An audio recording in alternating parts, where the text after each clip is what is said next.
Hey, I'm Rod Bergeron, and today we're going to be looking at this little church in downtown Coburg. I shouldn't say little church, it's a pretty big church. It's Trinity United Church on Division Street in Coburg, Ontario. And I'm going to tell you, this church has kind of been kicking my ass. So I wanted to share with you some of the strategies that I'm using to get over this thing and figure out how to draw it. So some of the things that you're going to need right off the bat is you're going to need yourself a little Pez dispenser or whatever other candy you may have. Get yourself out some Pez, and you're going to need a big cup of coffee. Alright, so let's get that in us. More sugar, more better.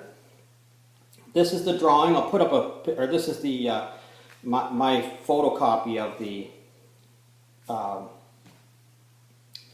this is my photocopy of this particular picture. I'll put up a better one on the screen here so you can have a look at it.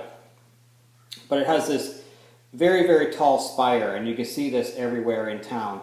One of the things that I really like about this is that it is this crazy bunch of wires that are going across this screen. And you can see all of these little wee tiny wires going back and forth across this picture.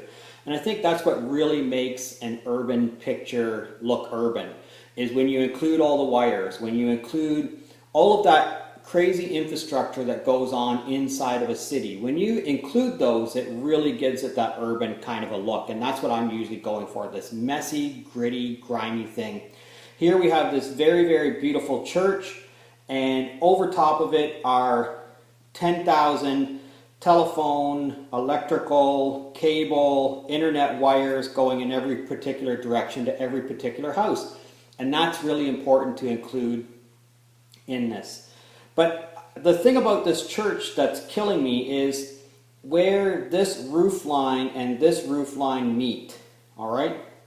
So there's a couple of different strategies that you can use. One is you can get out this thing, right? This.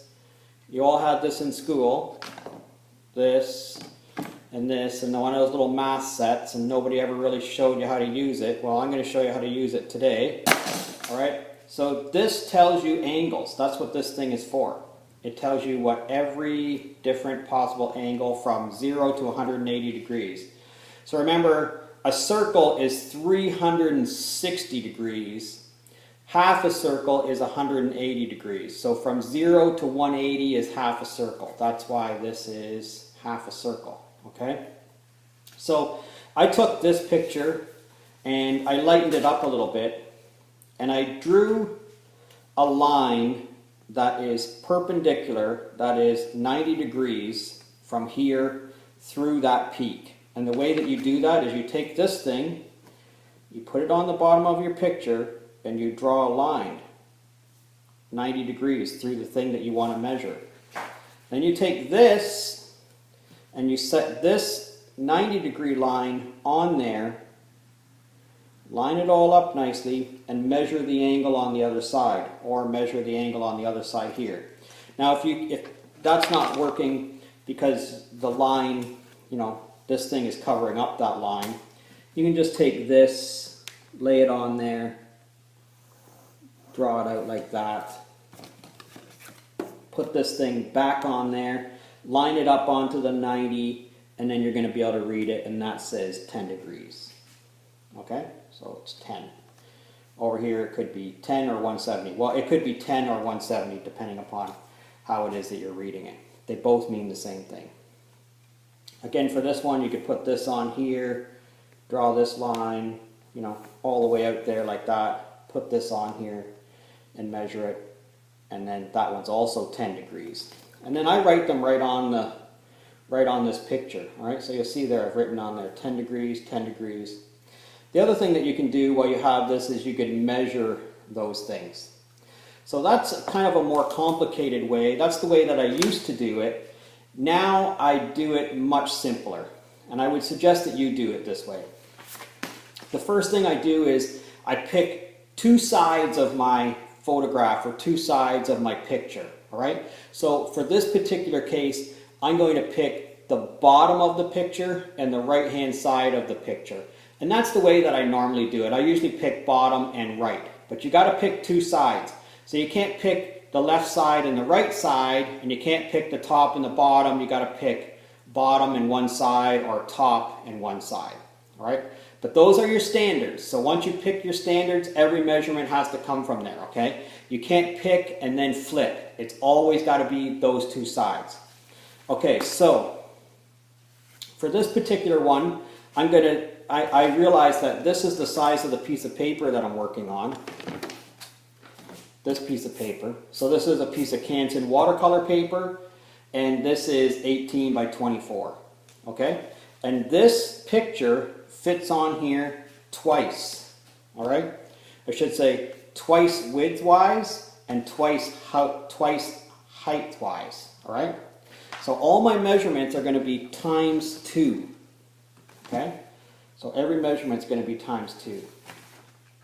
Here's my drawings that I originally did of this building, and this is why I decided that I couldn't do this just onto a piece of paper. I had to spend some time and do some measurements.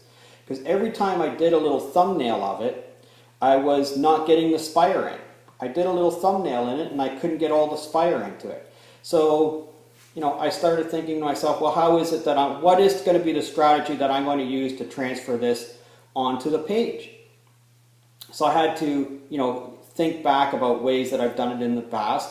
And one of the ways I've done it in the past is I just simply do the measurements. So you might think to yourself, oh, well, this guy's only done this one time before. Well, that's not really true.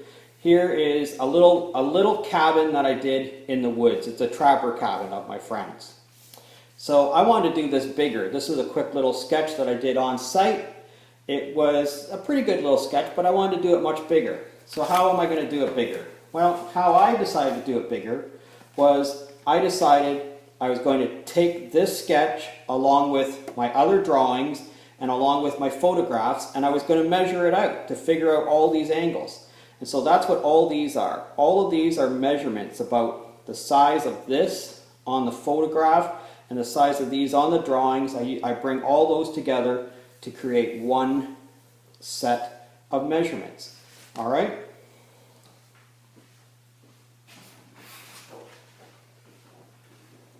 So this is what the final work ends up looking like. And remember, this is all just done by measuring. I'm going to show you how to do those measurements here in a second, but you'll see all of this, you know, all of this hatching and cross hatching, this isn't done by measurement, but where this line is, where this point is, where this point is, these are all just done by measurements on your drawing combined with the measurements on your photograph. All right, I'll set this aside so I don't get coffee on it. Okay, so we have our sketchbook open to wherever it is that we're going to do our measurements, all right? And we set our other stuff aside. We take this thing and we're going to measure how far it is. So remember what I talk about all the time. Rulers are for measuring, not for drawing. So I'm not going to draw any lines with my ruler. I might draw some lines with my ruler if I get really stuck, or if they're really long lines, or if they're complicated. I might draw them with my ruler, but most of the time I'm going to draw most of my lines just freehand. All right. So an important thing on here would be, you know, where this would be. Okay. So, or where this front of this building might be, or where this telephone pole might be. Okay. So remember, my standard is going to be the bottom side of this and the right-hand side of this, okay? Grab your coffee. All right. So I want to know where, let's pick something easy. I want to know where the top of this telephone pole is. So first thing I do is I put on my glasses because I'm kind of blind without them. And I put this on here and I measure over to here. And I see that this is 18.8 centimeters. All right? So I write that down. And you see I've already written it down, 18.8 centimeters. And then I measure how far it is from the top of this telephone pole to the bottom here. And I have 14.4, 14.3. I wrote down 14.4. So 14.4 times 2 is 28.8, and 18.8 times 2 is 37.6. So now all I have to do is transfer that onto my drawing. All right? So I'm just going to take my normal ruler, right? And I'm going to measure 37, 37.6, 37.6, like that, and 28.8, 28.8, like that, and that's going to be my plot. So that is plotting that point onto this drawing. All right, so you can see I've put some on here already. This is the roof part of this. And then if you want to check and see if it's right, you can do this. You can measure the length of this. Since we're going twice, since we're doing everything 2 times, and we measure this and we get 2.5, right? So when I measure this, it should be twice that. It should be 5, and you'll see it's 5. Okay?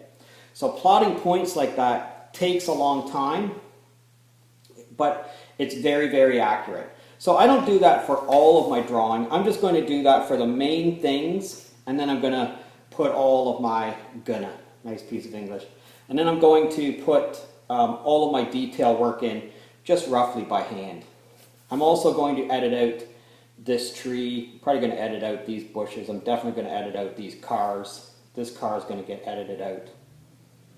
Okay, so I'm going to start plotting these on here, and I'll show you the process.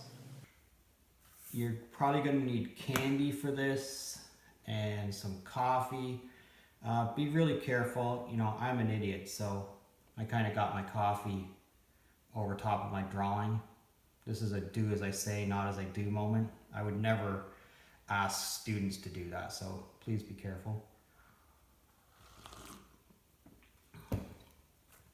Up in here, this stuff is super complex, and it's early in the morning, so I'm not going to touch that stuff right yet. I'm going to work on some of this down here, and I'm just using a regular black Sharpie pen, and this is a piece of Canson 140-pound watercolor paper, so I'm just going to get at it and start putting in some of these lines.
Hey there, so I'm working away here, and to complete this you're going to need some Pez, maybe some mints, and a tea or a coffee. It's entirely possible that you may also require alcohol. All right, this drawing's coming along really well for me right now. I'm kind of pleased at where it is. I'm not going to do a whole lot more to this drawing as far as, you know, putting any more Sharpie on here. I think what I'm going to get at now is I'm probably going to get at putting some, I'm going to put some watercolor to this. And I'm not going to put a lot of watercolor to this. This is going to be just watercolor to just augment what it is that's on here, okay? So not a lot of watercolor. But what I have to do right now is I have to take off all of the graphite lines. So you'll see I have on here lots of graphite lines where I was figuring stuff out. They all got to come off.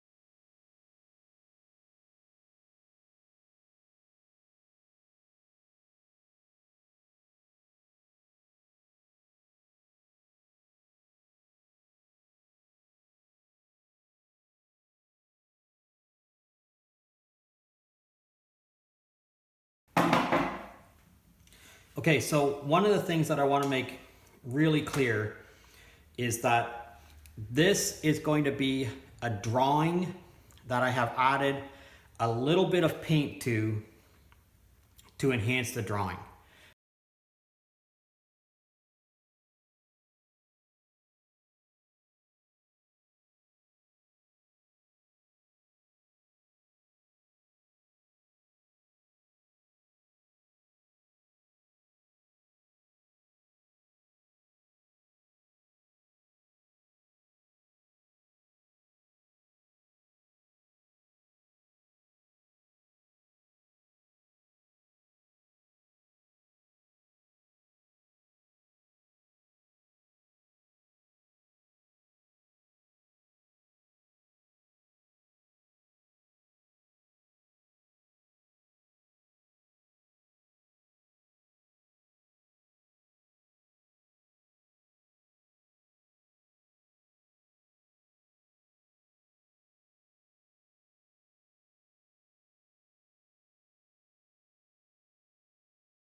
Okay, so in the actual picture, there is a lot of hydro lines and telephone lines going across the church, and I've decided that I'm not doing that. I think I've spent too much time perfecting this that I don't really want to draw lines across it, even though there really is lines across it. And even though I have put in this telephone pole right here, I'm going to make it so that the lines come across here and then fade back this way. So I'm going to draw lines that are going to come across here to all of these things. I think I'm probably going to make this one come back to the house, but I'm not going to draw any of these across the page. So the best way to do that is I'm going to use a Sharpie. I'm going to draw from this thing. Instead of trying to draw to it, I'm going to draw from it away. All right, so here we go. Best of luck. Let's see what happens. So again, I'm going to draw from this thing back out this way. long swooping lines. Just like that. Now from here, I'm going to draw this one actually down onto the house. So again, think about where you're going to go to, look where you are, think about where you're going to go, long swooping lines. And then I'm actually going to draw this one coming down like this. For me, I would say give it a second or two, you know, give it a little bit of air to make sure that thing is completely dried off before you try to drag your hand across it. Sharpie pen ink dries really, really quickly, but having said that, there have been times when I've smudged it. So you got to be really careful, especially at this point. You've spent a lot of time doing your drawing. You can't really, you don't really want to screw it up by dragging your hand across some ink. So that's probably long enough. You could get out a little whisk or something like this, fan it a little bit. You know, whatever you got to do. Put a fan on it, put a hairdryer on it, whatever you want to do to make sure that you're not going to smudge this. It's pretty dry. So I'm going to come from here back to here. I'm going to look where I am, look where I want to go, look where I am. Long swooping lines. Okay, again, same with this one. Keep them fairly parallel right across the page. Okay, and then I don't know if that's enough or not. I might leave that. I might just leave it at that and not complicate it anymore. I might just leave it just right the way it is. I think that's all right. I think it's ready to be signed. I'm going to close my pen up and say done. So if you learned anything from this tutorial, I'd really like it if you would give me a like. If you're currently a subscriber, I thank you very much. And if you're not currently a subscriber, please consider subscribing to my channel. If you have any questions or comments, I'd really love to hear from you. Leave me a comment in the comment section. Thanks a lot for watching, and we'll see you again next time.